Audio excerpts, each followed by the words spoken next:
Jon Harrison, the owner of VIP2 of Little Rock, joins us today to talk about leadership. Jon, thanks for coming in. Thank you. Great to be here. You bet. You spent 25 years building a successful career working for Caterpillar, one of the biggest companies in the world, working all over the world, having the opportunity to run plants in places as far afield as Australia, also the United States. And then you walked away from that. Can you tell us what led you to that point? Yeah, and a lot of people thought I was crazy for doing that, I'll say that. But it probably started back in Japan. I remember having dinner with my wife sitting in the middle of Tokyo one night, and I didn't verbalize all this at the time, but I remember thinking to myself, how did I get here? Grew up in a small town, Indiana, living all over the world, being paid well as an executive, and I knew, because our faith's important to us, I knew I didn't deserve that. I knew that we had been blessed with this life. So I had no arrogance about where I had gotten, but I knew at that point that at some point I probably would give back. And then so then you fast forward about 2 or 3 years later, we've gotten the plant up and running here in North Little Rock, and I really just walked into our kitchen and I said, I'm feeling like it's time. I'm being called to go help people differently in the second half of my life. And thankfully my wife was on board with that. Right. She had been the recipient of this lifestyle we'd been having. And so it was just a matter of knowing that while I felt certainly I had made an impact with the employees of Caterpillar, I knew there was people all over that could benefit from this. And really we had a tug in our heart from Arkansas because we were so welcomed so beautifully here when we came here from Tokyo in 2009. And we wanted to make a difference here in Arkansas too. So, and the funny thing was I didn't really love consultants when I was at Caterpillar. And, and so now I kind of am one, but I thought that would give me an opportunity to give back to this, to this state and beyond. So what does VIP2 do? Well, it stands for values-driven, informed, passionate people. And really what we do is a whole range of things. Sometimes it's just me speaking about this and going around the state and different parts of the U.S., just talking about the concepts of companies having great work environments and really investing in leaders and frontline people. And again, I think hopefully the message comes through both from a heart point of view, because if I wanted to stay and do what I was doing and making a lot of money, I just should have stayed at Caterpillar. But I think they know this is a passion of mine, and having great work environments improves bottom lines of business, of course. But what it does, the numbers will tell you 70% of people don't love being at work. And what I always thought about was those people go home and have to be parents and spouses and neighbors, and if they're burned out and done at 5 o'clock, then all those people and all those institutions suffer. So we try to help everything from teaching leaders to just coaching, everybody from CEOs on down how to improve their work environment. Leadership does really have an effect not only in the place that you work in, but like you say, when you go home. And that was something that struck me when I took part in one of your courses, was that this is a holistic look at leadership, not only at the workplace, but at home and the effects that can have. Yeah, and for some reason I was blessed as a young supervisor to think about that. I thought about, even when I had 5 or 10 people working for me, that they had to go home at night, and I didn't want to kind of suck the life out of my people, physically, intellectually, emotionally, spiritually, whatever, and say, okay, thank you for that. Now go home and do this other part of your life, and we'll see you tomorrow morning at 8. I wanted them to be in a condition that they could transition to those other more important parts of their life and make it work.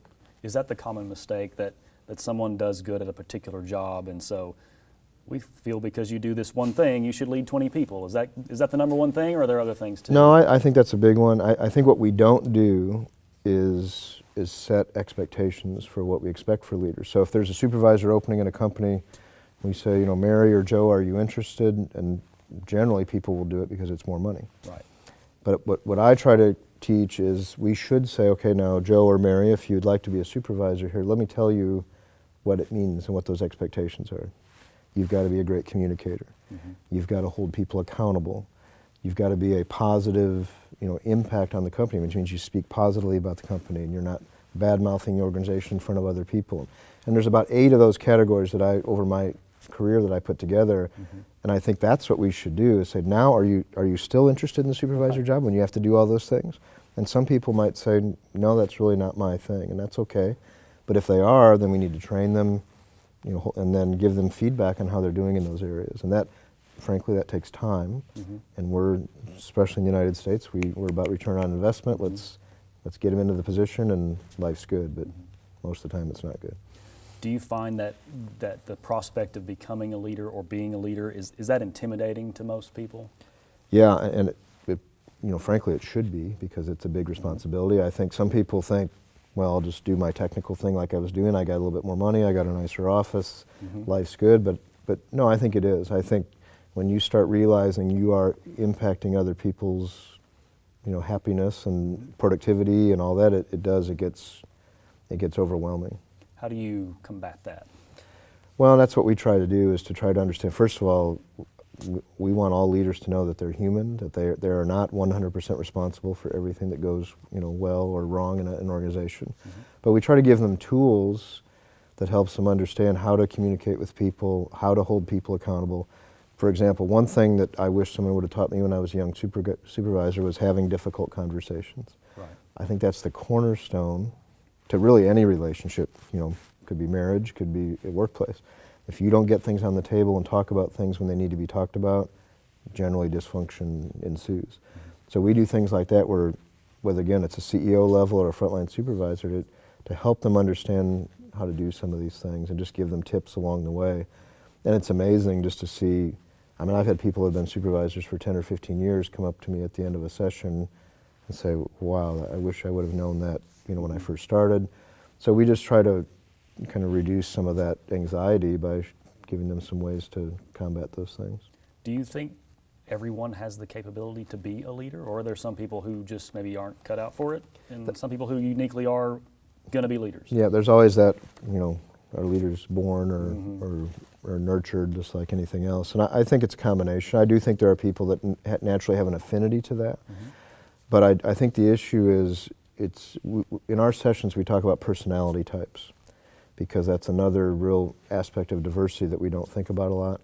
And in the United States, especially, people that are outspoken and bold and will speak up in a meeting and make decisions, generally we think, now that person's a leader, right, because they show these innate characteristics. But what we found is that there's not one personality type that's the right kind of a leader. So I think it can be developed over time, I really do. Is that a uniquely American thing, that it's that boisterous person that should be leader, or how do other countries? Well, it's interesting. We just about a month ago we were in Mexico with a client, and I won't get into all the detail, but there were 40 leaders in the room, and the dominant personality type was not even close to what it is in the United States. Because in their culture, if you stand out, if you're more boisterous, it's not looked on as a positive thing. So, and I spent a lot of time in Asia. It's the exact same thing in Asia. In Japan, for example, they've got a phrase about the nail that stands up too high. Right. They want to bring it down and hammer it down. Where in the United States, that nail that stands out is looked at as a leader. So, bottom line of all that is, I think there are all different personality types that can be great leaders. I hope if you ask people that worked for me that I was a good leader. I didn't raise my voice in 25 years of executive leadership. So I think different personality types can succeed. Time is something that you don't have an abundance of when you are a CEO or a manager. So how do you set aside time to be a leader, or even sort of integrate it into your daily chore? Yeah, that's great, because we all have so many demands on our time. But to me, it's the whole pay me now, pay me later concept. We say we don't have time to communicate with employees or to have that difficult conversation to hold somebody accountable, but yet we have all the time for the dysfunction that causes by ignoring things. So we do talk about leaders having to be, two things we talk about. We think leaders need to be approachable and available. And so that second part, which you asked about being available, means you have to carve out time. And you have to maybe put things on your calendar.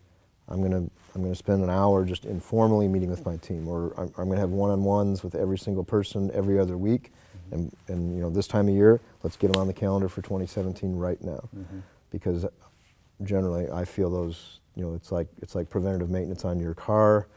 You don't have to put oil in your car, and that'll save you some time, but you're going to have this big issue down the road. And I think so. We try to talk about that too, to get leaders they are going to have to be approachable and available. We did talk about what VIP2 stands for, values-driven, informed, passionate people. Values, it seems, are sort of the bedrock of your leadership philosophy. So how do values inform leadership? Well, you know, the thing is, there are values in place at any organization, whether they have them hung on the wall or not. And I think the point is, we all know inherently we want to work someplace where people are trusted, where they're respected, where there's a sense of teamwork. So those words kind of get thrown around pretty easily. Right. And I think the key is good organizations and great organizations that I've seen in place really take those words to heart. They develop, you know, bullet points underneath each one of those. This is what teamwork looks like. This is what respect looks like. And I think when those are compromised, whether they're formal or not, that's when you lose people. So, for example, if I say respect is one of our values, and you make a mistake or do something to aggravate one of our customers, and I go, you stupid, blah, blah, why'd you do that? And you go, wait a minute, John, respect's one of our values. But I go, well, yeah, well, not when I'm mad, or not when you make a mistake. And that's when people instantly just shut those words off. So I think when there is that foundation of behavior from the top all the way down, it takes a lot of that stress and that fear away, knowing that no matter what goes on, good times or bad times, there's going to be a consistent method of behavior. And from leader to leader, it will be consistent. Because we've all been in a situation where we've worked at a company and this leader is fantastic and motivates people and listens to them, and this leader over here is a nightmare. And employees don't get that. Like, why are we letting that such disparity in leadership occur? And that's because those values are not inherent in everything they do. So how do we get maybe everybody on the same page, or how do we go about codifying the correct values for an organization? What we like to do is, obviously I can get hints from that from the top level of the owners, but I love to meet with the staff level frontline people and say what's going well here, what's not going well, and through those conversations I will hear things like, I love working here because there's such a great sense of teamwork, or yeah, I don't love working here because I don't feel like I'm respected.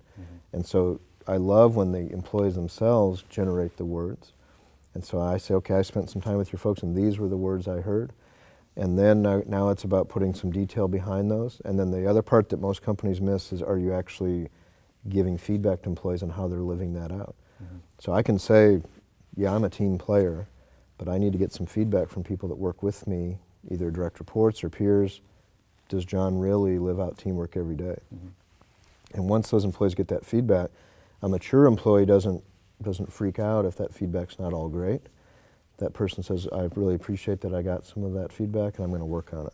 But it just has to be a daily function. Generally, if people leave a company, they will leave a supervisor relationship, generally. They might leave for pay and benefits occasionally, but every statistic and all research will tell you they're leaving that supervisory relationship. So I think having great values in place says, I trust that my leader has my best interest in heart. I also trust that if I have a coworker over here that's not doing what he or she is supposed to do, that leader is going to take care of that, because that person is impacting my livelihood and taking care of my family because they're not doing what they're supposed to do.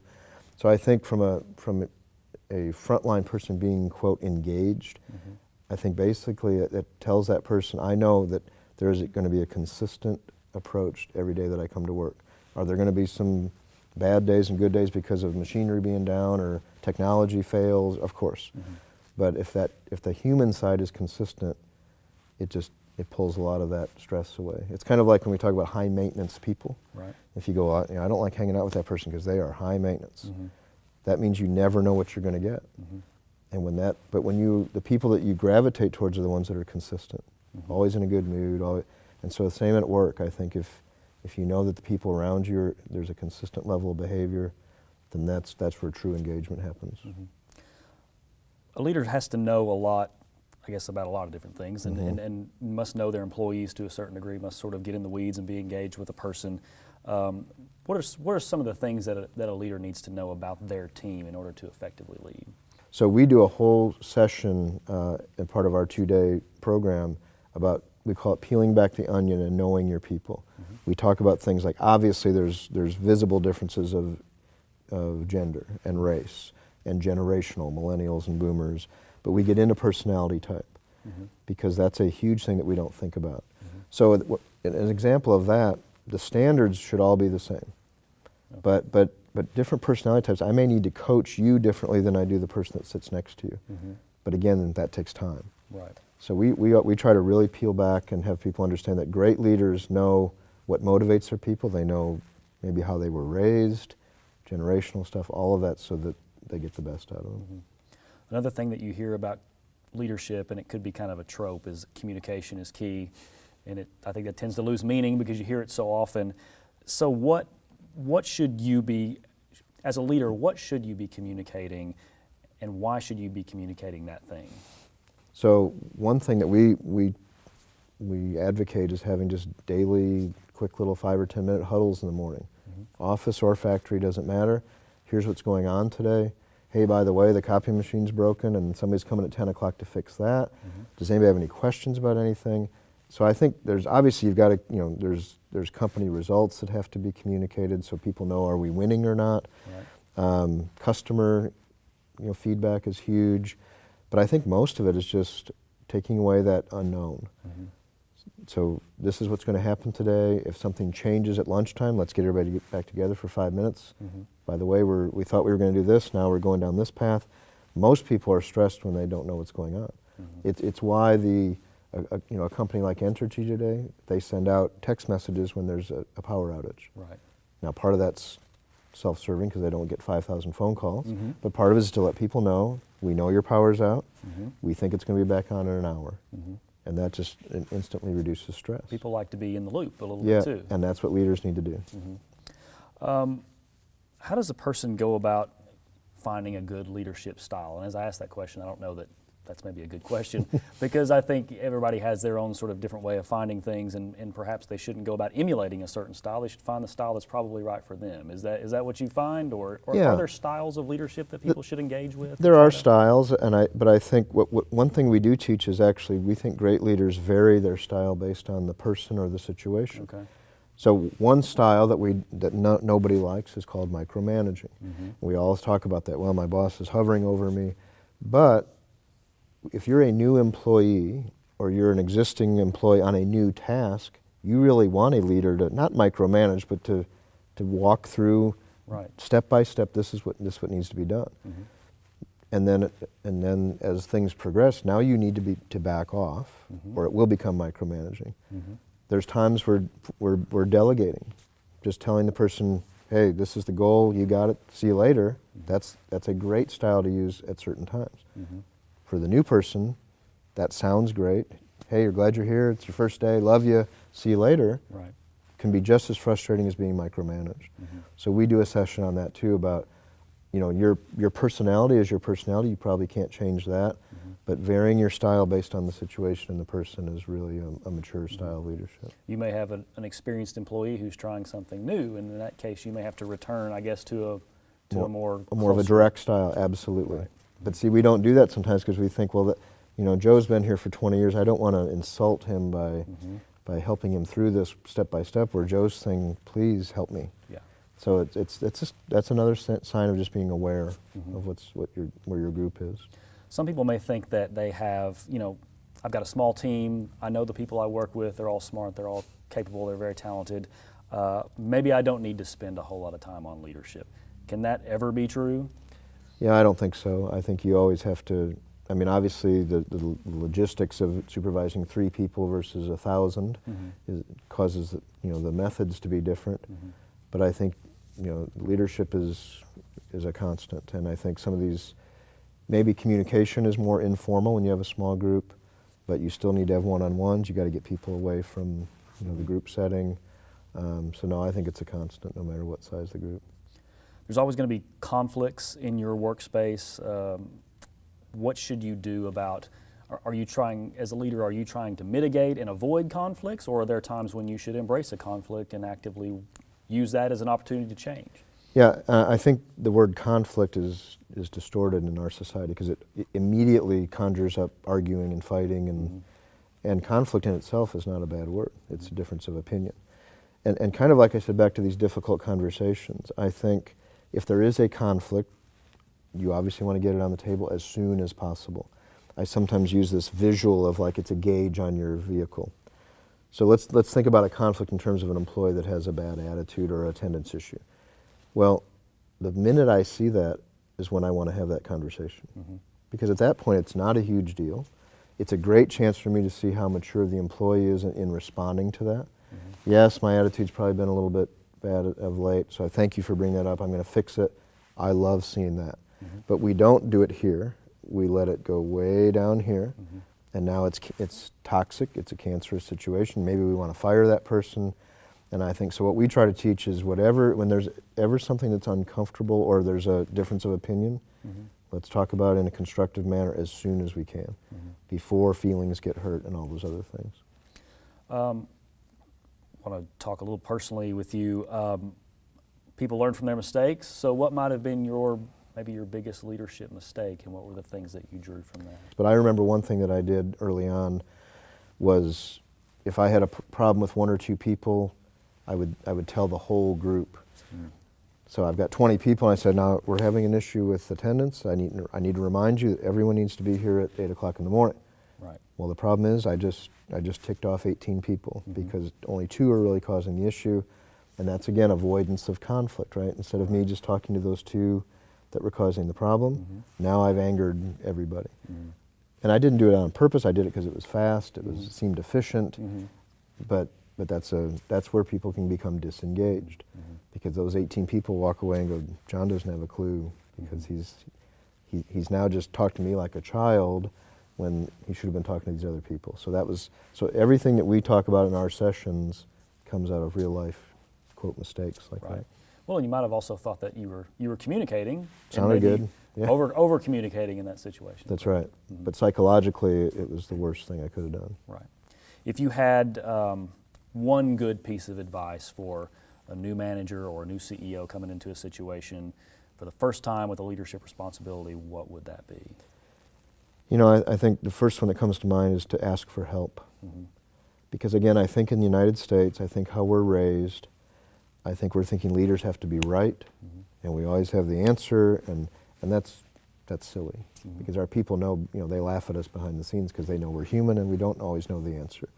And I think when leaders are struggling with how to handle an employee, how to handle a business situation, I wanted a culture where people were very comfortable coming to me and saying, John, I need some help with this. Now, if they come to you 50 times a day asking for help, then you probably have a problem. But that doesn't happen. And so we have to let people know it is okay to ask for help when you need it. Because again, it's pay me now, pay me later. They go off on their own, don't ask for help, and now we have a problem that could have been avoided. And I just don't think leaders generally feel like they can do that. All right. Jon Harrison of VIP2 here in Little Rock. Thanks for coming in. Thank you so much. Appreciate it. You bet.